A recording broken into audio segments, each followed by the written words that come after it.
वाटत जिवंत माणसाचं श्राद्ध घालतात कुणी. प्रमोशनचं hottest destination Srishti herbal remedies presents promotion junction. आणि आज आपल्या जंक्शनवर आलेली आहे रामचंद्र पुरुषोत्तम जोशी या सिनेमाची टीम. ढगातनं जगात आलेले आहेत सगळे. मला वाटतं ढगातनं जगात हे आम्ही जे कॅचलाईन तुमची पाहतोय ना, आणि जे दिलीपजींचं प्रमोशनल पोस्टर, हेच भन्नाट आहे. म्हणजे ही आयडियाच भन्नाट आहे. त्यामुळे सिनेमाबद्दल एक उत्सुकता निर्माण होते. आणि असं म्हणतात की कॅप्टन ऑफ द शिप दिग्दर्शक असतो, त्याच्या डोक्यातनं सगळं येत असतं. आणि तुम्ही तर यात चटकार मारलेले आहेत. त्यामुळे तुमच्याकडनं सिनेमाविषयी पहिल्यांदा जाणून घ्यायला आवडेल मला. रामचंद्र पुरुषोत्तम जोशी ढगातून जगात ही टॅगलाईन किंवा कॅचलाईन देण्याची कारणच ते होतं की ते खरंच ढगातून जगात येत आहेत या चित्रपटातल्या कथेत. कारण नवीन ट्रान्सफर होऊन आलेला यमराज जो स्वतःला ईश्वराचा सिनियर मोस्ट आय एस समजतो आहे, आय एस ऑफिसर समजतो आहे, आणि त्याला नरक लोकात आणि यमलोकात खूप बदल घडवून आणायचे आहेत. म्हणजे कारण तो स्वतःला खूप एज्युकेटेड, खूप पॉलिश्ड, असं डिग्निफाईड यमराज समजतो आहे. कारण जुने यमराज जे रेडा वापरत होते त्यांची पदोन्नती झाली, ते वरच्या पोस्टवर गेलेत. आणि हा नवीन यमराज आला आहे जो स्मार्ट आहे, गोल्डन हेअर आहे, ब्ल्यू आईज आहे, आणि त्याला काही बदल घडवायचे. त्याच्या अंतर्गत त्याने असं ठरवलं आहे की खाली जशी गुन्हेगारांना चांगल्या वागणुकीबद्दल शिक्षा माफ केली जाते, तशीच काहीशी तो म्हणतो आहे की इकडे मी फर्स्ट प्रेफरन्स रामचंद्र पुरुषोत्तम जोशी या आत्म्याला देऊन तो म्हणतो की तुमची केस आम्ही पहिली घेतलेली आहे. तुमची या नरक वासातली जी काय 1 वर्षाचा जो काय कारावास होता तो त्याच्यात तुमची जी वागणूक चांगली होती, त्या चांगल्या वागणुकीच्या निमित्ताने तुमच्या वर्षश्राद्धाला तुम्हाला मी स्वतःच्या माणसांमध्ये तुम्हाला तुमच्या रूपात मी पाठवत आहे 8 तासासाठी. तर त्याची ही कथा आहे की ते तिथून त्या ढगातून किंवा त्या नरकातून किंवा यमलोकातून त्यांचा जो प्रवास होतो त्यांच्या घरापर्यंतचा, आणि मग तो पुढचा प्रवास, याची ही कथा आहे रामचंद्र पुरुषोत्तम जोशी. मला वाटतं पूर्ण फॅन्टसीचा हा प्रकार वाटतं दिलीपजी. तुम्ही याआधी कधी ही फॅन्टसी मला वाटतं आम्ही पाहिलेली नाहीये तुमच्याकडनं, आणि पूर्णतः आता तुम्ही आम्हाला एका वेगळ्या लुकमध्ये दिसणार आहात. हो, वेगळ्या लुकमध्ये म्हणण्यापेक्षा ही तू म्हणतोस ते बरोबर आहे की फॅन्टसी, पण नुसती फॅन्टसी नाही आहे ही. म्हणजे फॅन्टसी आणि रिअल लाईफ वर्ल्ड, फॅन्टसी आणि रिॲलिटी, म्हणजे कल्पित आणि सत्य, वास्तव, असं 2 पातळ्यांवर हे कथानक फिरतं.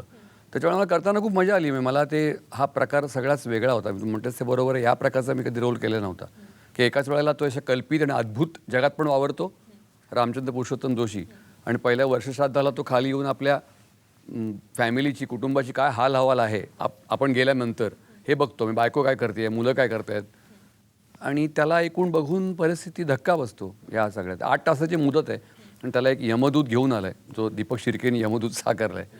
तर असं ते वेगळ्या 2 पातळ्यांवर फिरणारं कथानक आहे.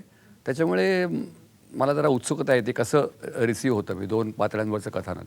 पण वेगळेपण आहे सगळ्या ह्याच्यामध्ये. आणि ते पहिले जे इफेक्ट्स जे आहेत त्यांचे ते फारच फॅन्टॅस्टिक आहेत. म्हणजे मी जे आत्ता अलीकडेच मी बघितला, कारण तो 7-8 वर्षांपूर्वी आम्ही तो शूट केला होता. तर ते म्हणजे मी स्वतः तरी मला अगदी प्रांजळपणे असं वाटतं की ते हॉलिवूडच्या मूवीजमध्ये वगैरे असावेत असे इफेक्ट्स सगळे ते यमलोकातले दाखवलेले आहेत. आणि त्याच्या कॉन्ट्रास्टमध्ये म्हणजे तो खाली जेव्हा येतो पृथ्वी तलावर काही तासांपुरता, ते मध्ये इथलं सगळं वास्तव जग, आणि मी तो परत जातो असं. मला वाटतं शीतल, बरेच जण ढगातनं जगात येणारे आहेत याच्यामध्ये. तू मला वाटतं रिअलिस्टिक लाईफमधलीच आहेस. एकंदरीत काय भूमिकेचा फ्लेवर आहे आणि कशी धमाल आली? हे एका मुलीचं स्वप्न आहे जी तिचे वडील गेल्यानंतर 1 वर्षात ती त्यांना इतकं मिस करते. ती जी पोकळी आहे ती तिची भरून निघतच नाही आहे त्या घरात, कारण तिचे बाबाच नाही आहेत. मग असं कुठेतरी सबकॉन्शियसमध्ये डीप माणसाच्या जे असतं ते कुठेतरी स्वप्नातून बाहेर पडतं किंवा त्यात ते बघतो एखादा माणूस, असं आपण म्हणतो. तर तशी ही या मुलीची फॅन्टसी आहे, जिला तिने म्हणजे एक वास्तवतेची थोडीशी अशी जोड की खरंच वर्षश्राद्ध आहेच वडिलांचं, पण मग जर खरंच असं आले तर बाबा आपले परत आपल्यात, तर काय होईल, काय दिसेल, हे सगळं ज्याचं मिश्रण आहे, हे जे पेंट केलेलं आहे ते तिने केलं आहे. तर ही भूमिका संध्या रामचंद्र पुरुषोत्तम जोशी अशी आहे. स्क्रिप्ट उत्तम असली तर सिनेमा उत्तम होतो. त्यामुळे तुमच्याकडे ती प्रोसेस मला ऐकायला आवडेल की ही फॅन्टसी लिहिताना नेमकं अजय म्हणून तुम्ही काय विचार करत होतात? माझी एकांकिका होती श्राद्ध नावाची, आणि शामराव विठ्ठल बँकेसाठी ती केली होती. अरुण नलावडेने डिरेक्ट केली होती त्यावेळेला ती, आणि त्यावेळेला रिस्पॉन्स खूप आला. जवळजवळ 8 प्राइजेस या एकांकिकेला मिळाले होते त्यावेळेला. आणि त्याचा जेव्हा चित्रपट करायचं ठरवलं, म्हणजे रात्र आरंभसुद्धा माझी एकांकिका होती, त्याचाही चित्रपट करत असताना दिलीप भैया बरोबर होते, शीतलही त्याच्यात एक डॉक्टरचा, आणि राजन तामाणे, दीपक शिर्के, ही सगळी माझी टीम होतीच त्याच्यात.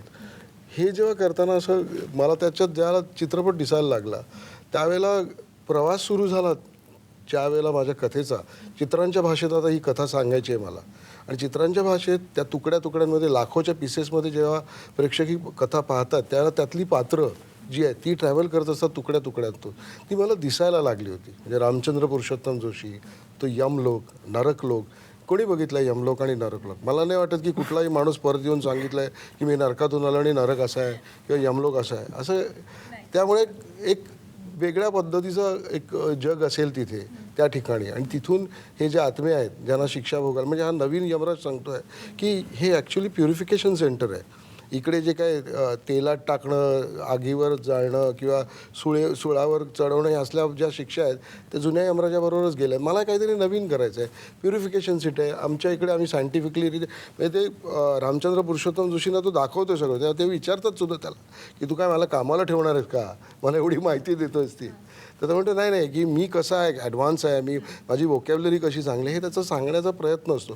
त्यामुळे ही पात्र लिहित असताना यमराज, रामचंद्र, मग घरचा प्रवास, आणि घरच्या प्रवासात मग त्यांची जी नाती आहेत, कारण ते खाली आल्यानंतर एवढे एक्साईट आहेत की बरोबर यमदूत जो आहे दीपक शिर्के, म्हणजे तो असा पहिला यमदूत आहे की जो आत्म्याला वरून खाली घेऊन आला आहे. तर त्याला ते सांगतात एकंदर माझं असं होतं, माझं हे आहे, एक्साइटमेंट आहे त्यांना की आलो मी एकमेव आत्मा आहे ज्याने अचीव केलेलं आहे चांगल्या वागणुकीबद्दल. म्हणजे काय मिळू शकतो एखादा माणूस, त्याचं ते उदाहरण असं ते द्यायला प्रयत्न. आणि एकंदरीत त्यांची जी फॅमिली ते पाहतायत सगळं, म्हणजे विटनेस आहेत त्या प्रत्येक त्यांच्या ह्याच्यामध्ये. त्याचा प्रवास करताना स्वतः प्रवासात त्या कथेच्या, चित्रांच्या भाषेच्या कथेला स्वतःहून पात्र यायला लागली माझ्याकडे. मी असा आहे, मी असा आहे, की मी अशी आहे, किंवा सुहासताईंचं जे पात्र आहे ते असं आहे. ह्या सगळ्यांचं जेलून हळूहळू त्याने स्वतःच आकार धरला आणि स्वतःच त्याची चित्रांची कथा तयार झाली. मी काहीच केलेलं नाही आहे. जसं अजयजी म्हणाले की एकांकिकांपासून तुम्ही एकत्र आहात, म्हणजे रात्र आरंभ आणि ही एकांकिका आहेत आणि याचा सिनेमा केला आहे, त्यामुळे ते तुमचं बॉन्डिंग आम्हाला माहिती आहे. पण फॅन्टसी तुम्ही आधी केली नव्हती, त्यामुळे फॅन्टसीशी रिलेटेड एखादा सिनेमा तुमच्याकडे आल्यावर? फॅन्टसी मी सिनेमा केला नव्हता, पण मी नाटक केलेलं आहे. आणि आता मागे शीतल म्हणाल ते फार महत्त्वाचं आहे की त्याला एक लॉजिकल त्यांनी एक कारण दिलेलं आहे. खरं असं असतं का, हा इथे प्रश्न लागून हे असं कसं होऊ शकेल, असं नाही. कारण ते तिच्या मनाचे खेळ आहेत. मनात तुम्ही काही खेळू शकता ना तुम्ही याच्यामध्ये, हे असं कसं शक्य आहे, तिच्या मनात काही शक्य आहे असं. तर मागे मी तेंडुलकरांच्या नाटकात काम केलं होतं एका. तर तेंडुलकर स्वतः फार इंटेलेक्च्युअल लेखक होते, म्हणजे ते अशा या तऱ्हेच्या ह्याच्यावर विश्वास ठेवणं शक्यच नव्हतं.